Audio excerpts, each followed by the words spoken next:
Hello students, आज हम लोग पढ़ेंगे क्लास 12th के चैप्टर 14 सेमीकंडक्टर डिवाइसेस के टॉपिक सेमीकंडक्टर डायोड को। देखिए, जो हम लोग का पूरा डिस्कशन है वो स्टार्ट ही यहाँ से हुआ था कि 1930s के पहले या उसके आसपास के समय पर जो हम लोग यूज करते थे डिवाइस इलेक्ट्रॉन के फ्लो को कंट्रोल करने के लिए, वो थे हमारे डायोड वॉल्व या वैक्यूम ट्यूब्स कह लीजिए। वो वैक्यूम ट्यूब्स ही थी सारी, चाहे वो डायोड वॉल्व हो, ट्रायोड, टेट्रोड, पेंटोड, ये सब जो भी चीज थी उसमें सभी में हम क्या मौजूद थे, कुछ हीटिंग एलिमेंट मौजूद थे जो कि इलेक्ट्रॉन को प्रोड्यूस करते थे। उसके बाद फिर लगता था एक बैटरी जो कि वहां पर उनके फ्लो को कंट्रोल करते थे हम लोग उस वोल्टेज को घटा बढ़ाकर। तो वो जो डिवाइसेस थी उनमें सबसे पहली बात आती थी कि उनमें हीटिंग इफेक्ट बहुत ज्यादा था, क्योंकि हीट करने से ही वो प्रोड्यूस करते थे इलेक्ट्रॉन्स को। तो हीट बहुत ज्यादा वो प्रोड्यूस करते थे, यानी कि बहुत ज्यादा एनर्जी लॉस।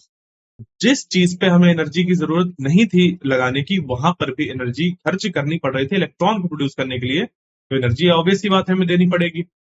दूसरा, वो बहुत बड़े साइज के थे, साथ ही में उनमें जो उनकी ड्यूरेबिलिटी थी वो बहुत कम थी, रिलायबिलिटी बहुत कम थी, यानी कि फ्रेजाइल वो बहुत ज्यादा थे और भरोसेमंद नहीं थे। ठीक है। तो इन्हीं सभी की प्रॉब्लम्स का सॉल्यूशन मिला तब जब एक सेमीकंडक्टर डिवाइस को देखा गया जो कि सॉलिड स्टेट में रहते हुए भी अगर उस पे एक जैसे जंक्शन फॉर्म हो, पीएन जंक्शन फॉर्म हो, तो वहां पर इलेक्ट्रॉन के फ्लो को कंट्रोल किया जा सकता है एक ही बैटरी लगाकर, जिसकी हेल्प से वहां पर इलेक्ट्रॉन जनरेट भी होंगे और वहां पर कंट्रोल भी किए जा सकते हैं। तो जैसे जो हमारे वैक्यूम ट्यूब्स थे उसमें दो हमें बैटरी लगानी पड़ती थी, यानी कि पोटेंशियल डिफरेंस जनरेट करने के लिए हमें दो डिवाइसेस की जरूरत पड़ती थी, जबकि यहाँ पर एक ही से काम हो जा रहा था, तो उसी से जनरेट हो रहे थे इलेक्ट्रॉन और उसी से ही वहां पर जो फ्लो था उसका वो कंट्रोल हो रहा था। ठीक है। तो हम लोग ने पढ़ा कि सेमीकंडक्टर क्या होता है, सेमीकंडक्टर को हम लोग कैसे यूज करते हैं उसकी कंडक्टिविटी बढ़ाकर, यानी कि एक्सट्रिंसिक सेमीकंडक्टर कैसे बनाते हैं। और एक्सट्रिंसिक सेमीकंडक्टर बनाते हैं जब, तो दो तरीके के बनते हैं हमारे, एक पी टाइप और एक N type. P type semiconductor को हम लोग कैसे यूज करते हैं, एन टाइप सेमीकंडक्टर को कैसे यूज करते हैं, और उन दोनों को जब हम लोग मिलाते हैं तो एक पीएन जंक्शन फॉर्म होता है। उस पीएन जंक्शन को अब हम कैसे यूज करेंगे एज अ डायोड।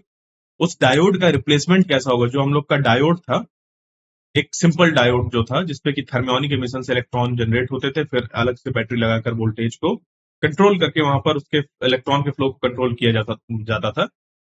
उसी तरीके से यहाँ पर सेमीकंडक्टर डायोड जो है वो कैसे यहाँ पर वर्क करता है, उस चीज के बारे में अब हम लोग को पढ़ना है।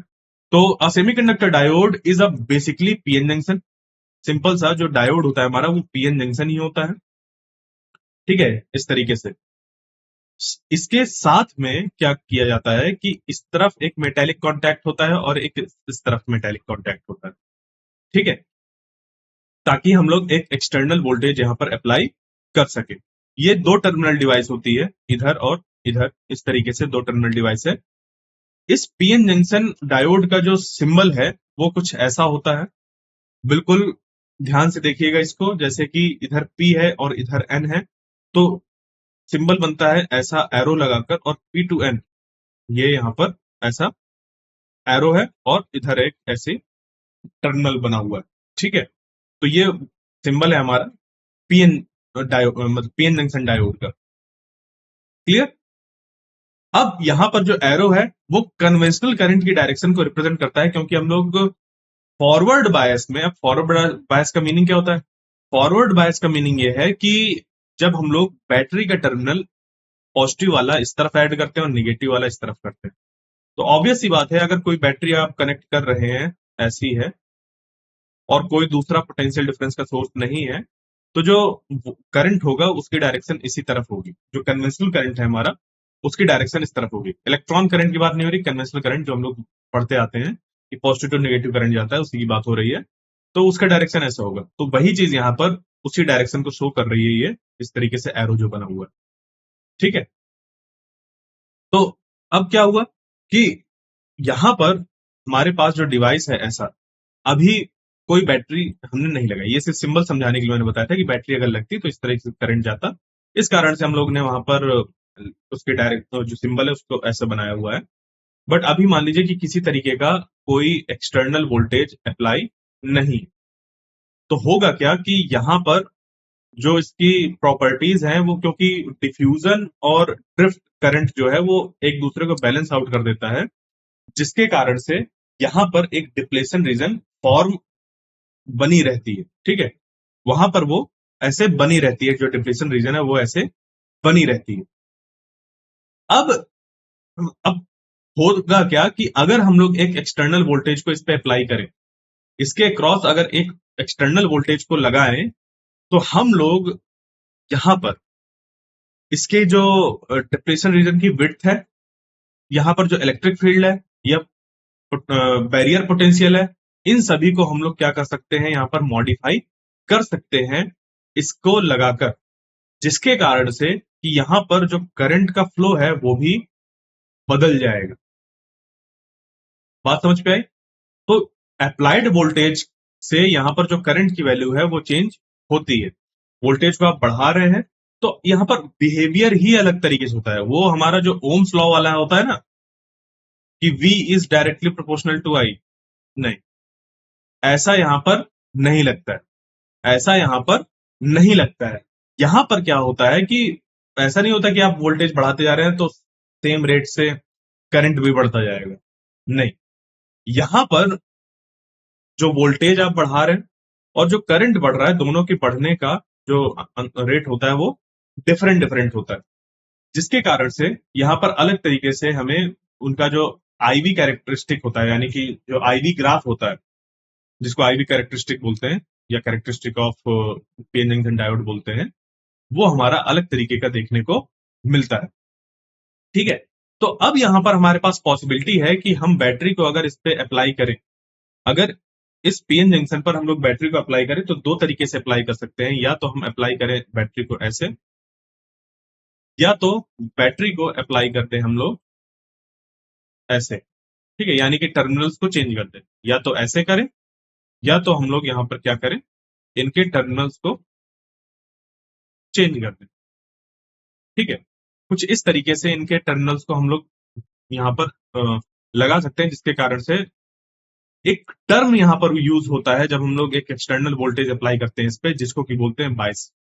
क्या बोलते हैं? बायस, बायसिंग करना। ठीक है, तो जब हम लोग एक्सटर्नल वोल्टेज अप्लाई करें तो क्या होता है कि यहां पर बायसिंग होती है। क्या होती है? बायसिंग।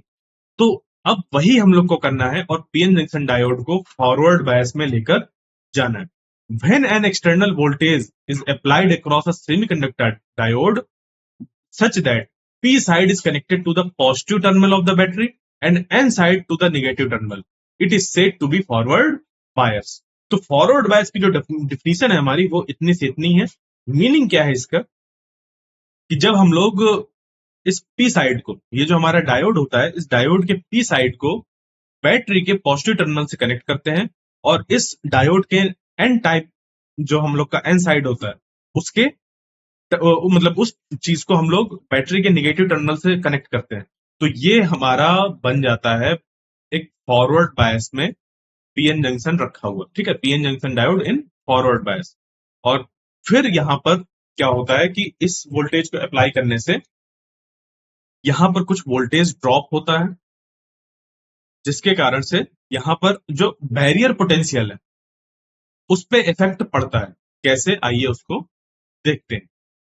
ठीक है, तो फॉरवर्ड बायस समझ पे आया। फॉरवर्ड बायस की जो कंडीशन है वो ये है, इस पे भी मैं और अच्छी तरीके से अगर आपको बताऊं, बैटरी का पॉजिटिव टर्मिनल या निगेटिव टर्मिनल की बजाय मैं अगर इसको आपको जनरलाइज करके बताऊं तो जनरलाइज करके ये होगा कि जब पी साइड को, क्योंकि क्वेश्चंस जो बनते हैं उस पे क्या करते हैं कि इस बैटरी की जगह पर आपको पोटेंशियल प्रोवाइड किया जाता है, तो हम लोग को ये हमेशा देखना होता है कि अगर एन टाइप के रिस्पेक्ट में पी टाइप हायर पोटेंशियल पर, किस पे है?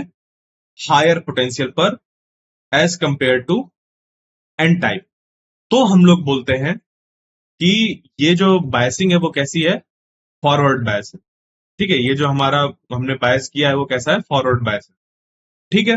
तो देखो बैटरी का जब पॉजिटिव हम लोग इधर लगाते हैं और निगेटिव इधर लगाते हैं, तो ये रिप्रेजेंट कर रहा होता है higher potential this side and lower potential this side, which completes the requirement of the condition. वहां पर जो हमारी रिक्वायरमेंट है उस कंडीशन को फुलफिल करने के लिए वो चीज पूरी होती है कि ये वाला हायर पोटेंशियल और ये लोअर पोटेंशियल पर होना चाहिए। अब अगर मैं इसी को हटाकर, इस बैटरी को हटाकर ऐसा भी लिख दूं, इस बैटरी को हटाकर मैं इधर भी ऐसे लिख दूं कि ये 0 पर है और ये -5 पर है। ठीक है, ये 0 वोल्ट पर है, ये वाला जो है साइड वो 0, यहाँ पर ऐसी कोई वायर नहीं है, लेट अस सपोज यहाँ पर ऐसी कोई वायर नहीं है, तो ये वाला है -5 वोल्ट पर और ये है 0 वोल्ट पर। ठीक है, अगर ऐसा है, ये 0 वोल्ट पर और ये -5 वोल्ट पर, तो अब अगर आपसे कोई पूछे कि ये जो है हमारा वो फॉरवर्ड बैच में या रिवर्स बैच में, तो आप कैसे सॉल्व करेंगे? आपको देखना है कि ये पी टाइप एन टाइप के रिस्पेक्ट में हायर पोटेंशियल में है या नहीं।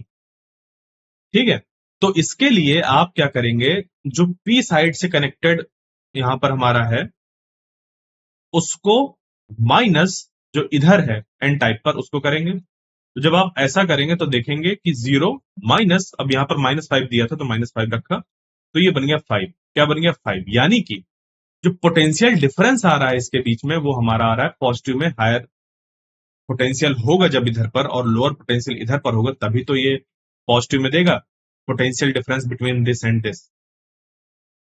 ठीक है, तो ये हमारा हो गया 5 वोल्ट्स। क्लियर? यहां तक समझ पे आए?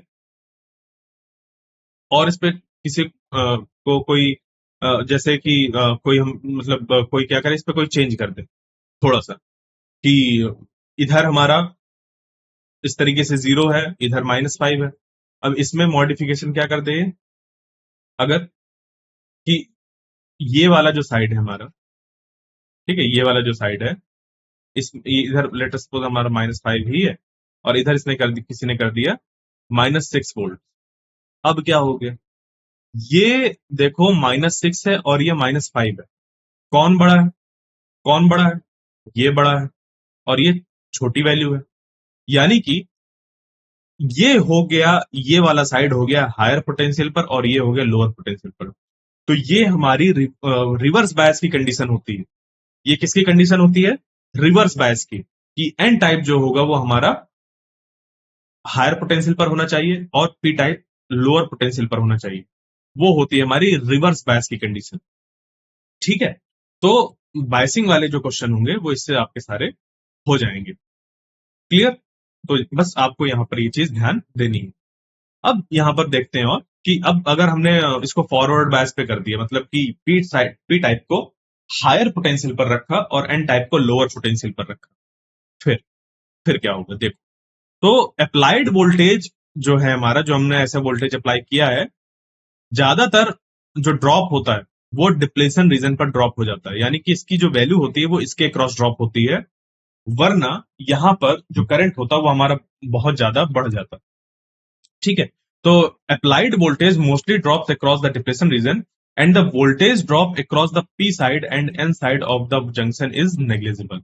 और यहां पर जो होता है हमारा इस तरफ या फिर इस तरफ जो वोल्टेज ड्रॉप होता है वो नेग्लिजिबल होता है। पूरा का पूरा जो हमारा वोल्टेज ड्रॉप इस पे अपियर होता है वो इस जगह पर ही होता है। क्यों होता है ऐसा, देखते हैं। ठीक है, तो एक्चुअली यहां पर होता क्या है कि अगर आप गौर से देखें तो यहां पर इस जंक्शन पे इलेक्ट्रिक फील्ड की डायरेक्शन इधर से इधर होगी, यानी कि इस जंक्शन पर जो हमारा मतलब पोटेंशियल बैरियर था, जो हमारा क्या था, पोटेंशियल बैरियर था, उसकी इस तरफ हायर साइड थी और इस तरफ लोअर साइड थी।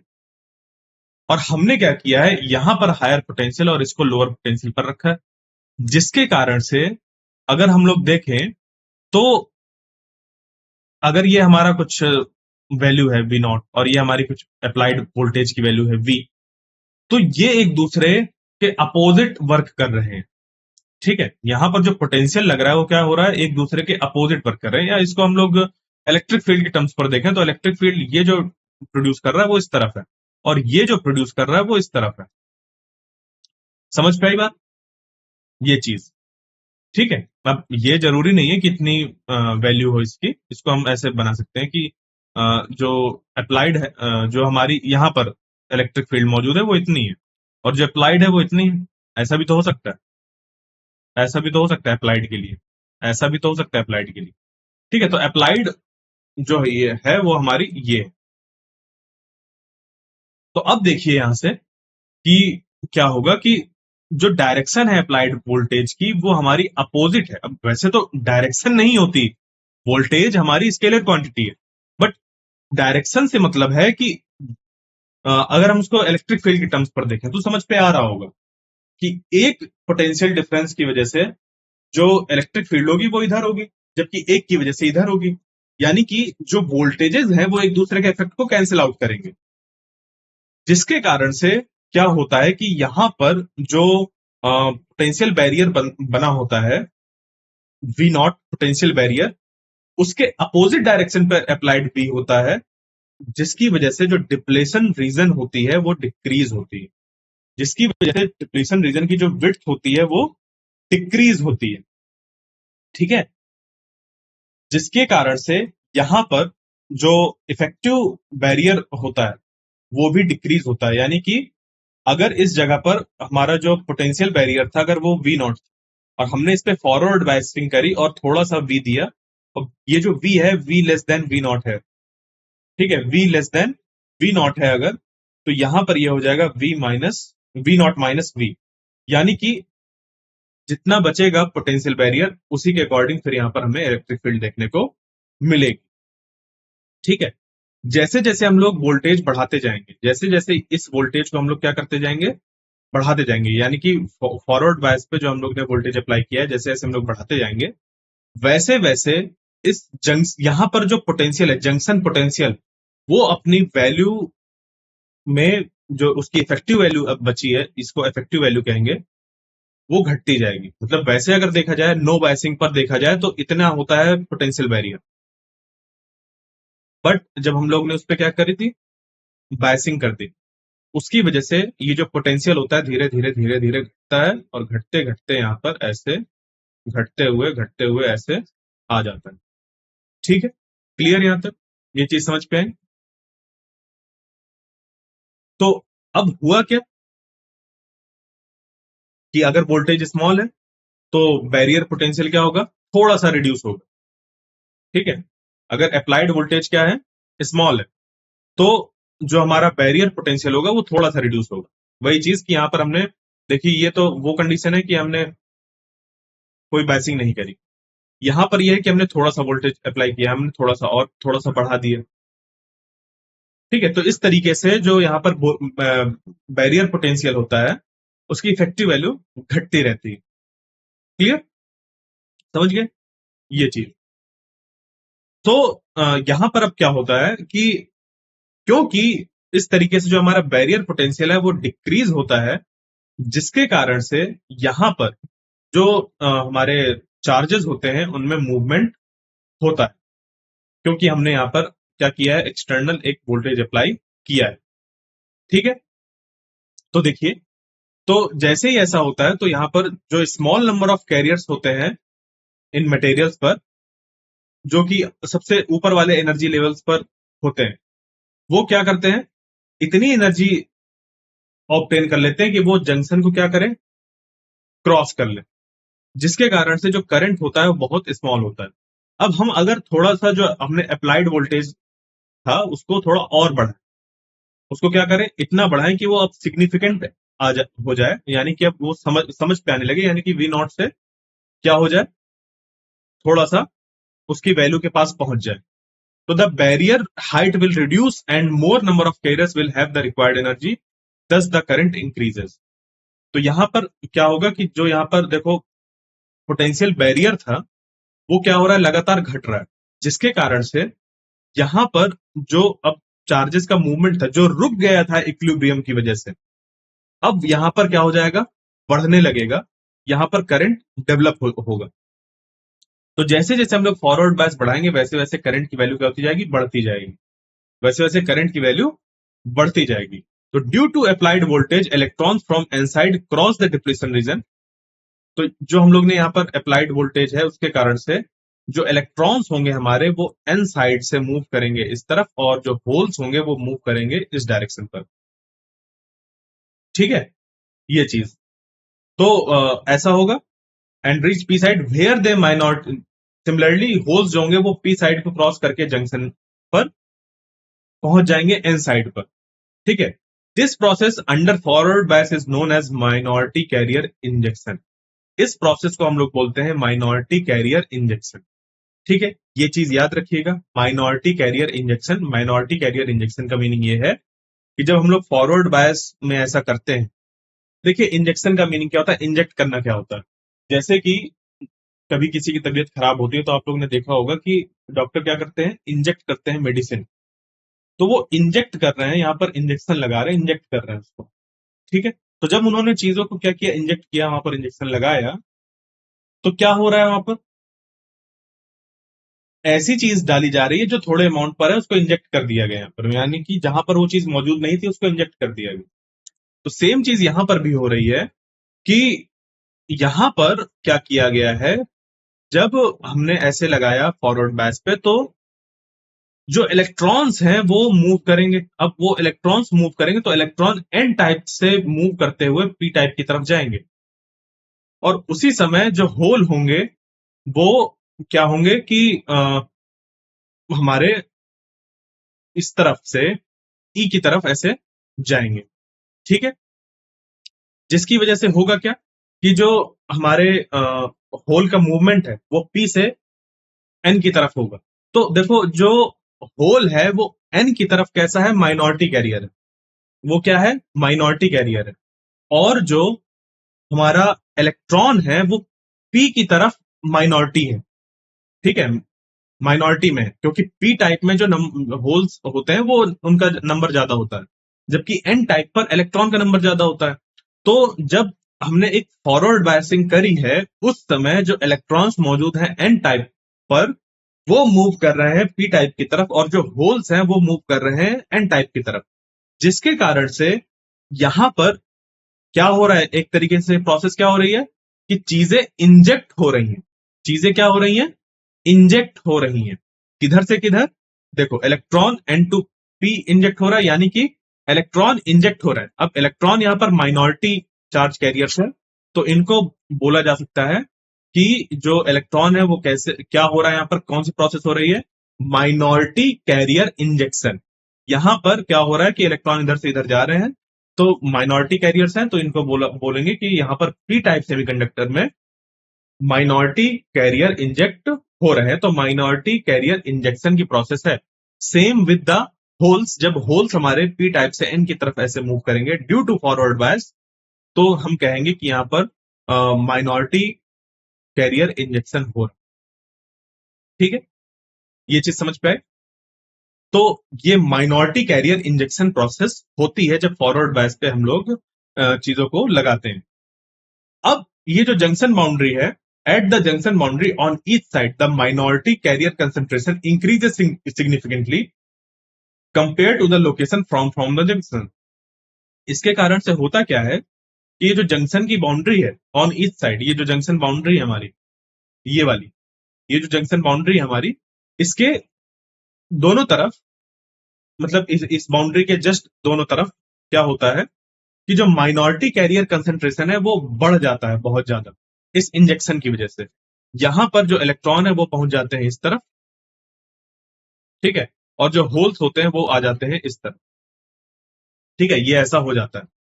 ठीक, जिसके कारण से यहां पर अगर हम लोग देखें तो यहां पर क्या हुआ कि यहां पर बहुत कम है अब, और यहां पर ये बहुत कम है। ये मतलब इलेक्ट्रॉन्स इधर बहुत कम है जबकि यहां पर इलेक्ट्रॉन ज्यादा हो गए, और यहां पर होल्स ज्यादा हो गए as compare to this side. ठीक है, तो due to this concentration gradient the injected electrons on P side diffuse from junction edge of P side to the other end of P side. जिसके कारण से अब क्या होता है कि ये जो हमारे इंजेक्टेड इलेक्ट्रॉन है वो डिफ्यूज कर जाते हैं पी साइड पर, यहां से जंक्शन एज की तरफ से निकलकर यहां पी तक पहुंच जाते हैं, क्योंकि फिर से पोटेंशियल ग्रेडियंट यहां पर क्रिएट हुआ जिससे इधर से इधर पहुंच जाते हैं। ठीक है, सेम प्रोसेस होता है इधर भी कि होल्स का क्योंकि नंबर यहां पर बहुत बढ़ गया और वो पहुंच जाते हैं इस तरफ।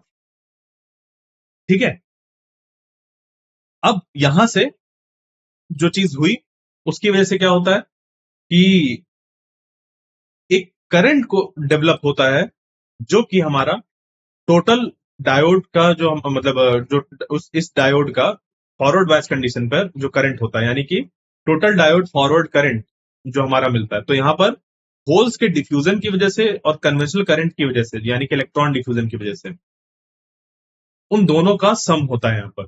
और ये जो करंट होता है वो हमारा काफी छोटी वैल्यू होती है, वो मिली एम्पियर के ऑर्डर का होता है।